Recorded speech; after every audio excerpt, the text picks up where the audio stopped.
Tonight on Louisville Tonight Live, Louisville's Hand Care Center has an international reputation. You'll meet the doctors behind the headlines. Then, should you stay in your present job or look for something new? 5 questions that could change your working life. Plus, you've enjoyed great meals for half off. Don't miss your chance for an Italian buffet in tonight's Big Bargain. Good evening, Kentuckiana. I'm Bob Sokoler. And I'm Kirby Adams. Thanks for joining us tonight. Well, it's making national and international headlines. Word is quickly spreading that the first hand transplant in the United States may take place at Jewish Hospital. But you might have thought, how did Louisville get the honor? Well, you see, Louisville has one of the best hand care clinics in the entire world. And our Melinda Morrison spent the day finding out how Louisville acquired such a great reputation. Melinda. Thank you, Bob and Kirby. That reputation is due to the efforts of 2 world-renowned hand surgeons, Dr. Harold Kleinert and Dr. Joseph Kuntz. Have brought us to the brink of a historic... Last week, Jewish Hospital and Kleinert and Kuntz and Associates made news when they announced that the world's first successful hand transplant may happen in Louisville. This latest success is the culmination of years of hard work. In 1954, Dr. Harold Kleinert began his hand surgery practice in Louisville. Little did he know it was the beginning of what would become a world-renowned hand surgery center. Dr. Joseph Kuntz joined Dr. Kleinert in 1962 when he signed on to be his first fellow.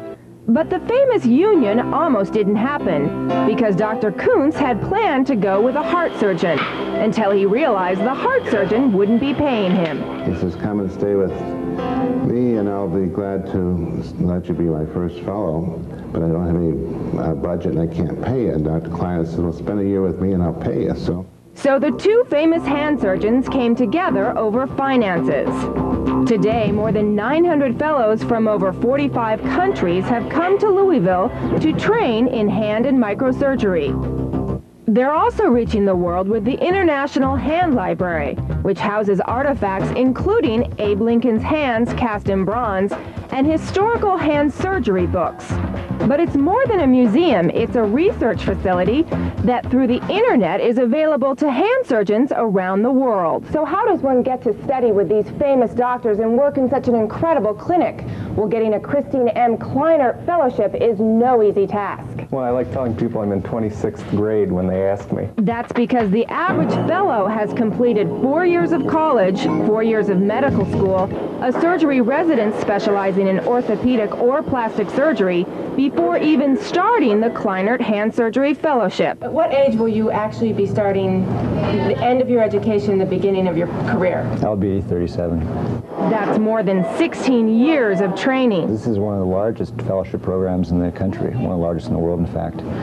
It's got an international reputation, and we have fellows from around the world. It's just an excellent environment. An environment that could once again make history, as Kleinert and Kuntz, in partnership with Jewish Hospital, attempt the world's first successful hand transplant. The reward of a teacher is always to produce somebody who's better than you are, and we've seen that many times over.